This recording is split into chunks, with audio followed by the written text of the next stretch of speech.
So, Congressman Drixie Cardema, you are recognized. Thank you, Mr. Chair. Good evening po. Just a manifestation. This is a manifestation. Yes, Okay. Chair. Please proceed. Tayo ditong mga kinatawan ay ibinoto lamang ng ilang libong Pilipino. Ngunit ang kasama natin ngayon ang Pangulong Duterte, ang most voted Philippine leader ng 2016. At ang kanyang anak, Vice President Sara Duterte, ang most voted Philippine leader naman ngayong 2022. I would like to manifest na gusto ng sambayanang Pilipino ang pagdurog niya sa mga kriminal, durugista at NPA na terorista. Kaya sila ibinoto at patuloy na mahal ng mga Pilipino. Kaya gusto natin ng patas na hearing. Sana sinama natin dito ang libo-libong mga magulang na ang mga anak ay biniktima ng mga durugista. Ang mga ordinaryong Pilipino na naglalakad galing trabaho, tapos sinaksak o pinatay ng adik, lahat ng mga kababaihan, na kahit pati infant na babae ay ginahasa na ng adik. Libo-libo rin ang kanilang mga magulang at mahal sa buhay na wala dito ngayon. Awang-awa ang mga Pilipino sa mga inosenteng pamilyang na ito, kaya niluklok ng bansa ang Pangulong Duterte. Ang drug war ng Pangulo ay policy lamang. Hindi ito natupad kung hindi ito pinondohan ng Kongreso ng 6 na taon.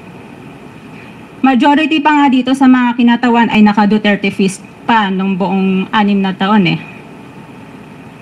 Ang Duterte Youth Party List po ay patuloy na naninindigan sa Pangulong Rodrigo Duterte at pangalawang Pangulo, Sara Duterte, na naglingkod ng maayos, dumurog sa mga durugista, kriminal at NPA na terorista para proteksyonan ang milyon-milyong Pilipino.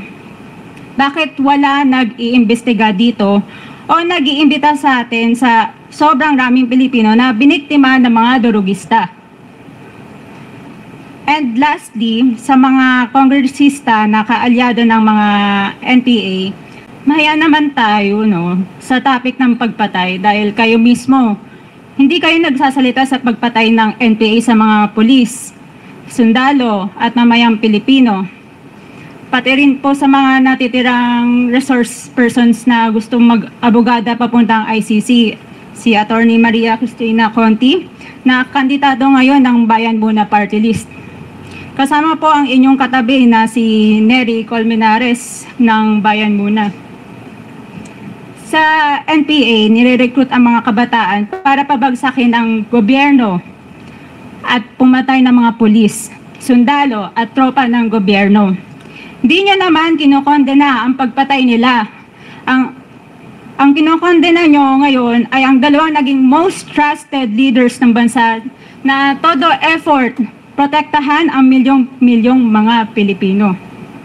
In support sa advocacy sa Pangulong Duterte, ang Duterte Youth Party List ngayon, Kongreso, ito, ang kaisa-isang nagpapanukala na pagbalik ng death penalty para sa mga rapist, kidnappers, durugista at terorista. In behalf of the Duterte Youth Party List, kami ay nagpapasalamat sa todong suporta ng Pangulong Duterte at VP Sara Duterte sa mga tropa ng gobyerno at sa pagdurog nyo sa mga kriminal, durugista at NPA na terorista. Yun lang po. Maraming salamat po, Mr. Chair. At Thank you, magandang gabi po. Congresswoman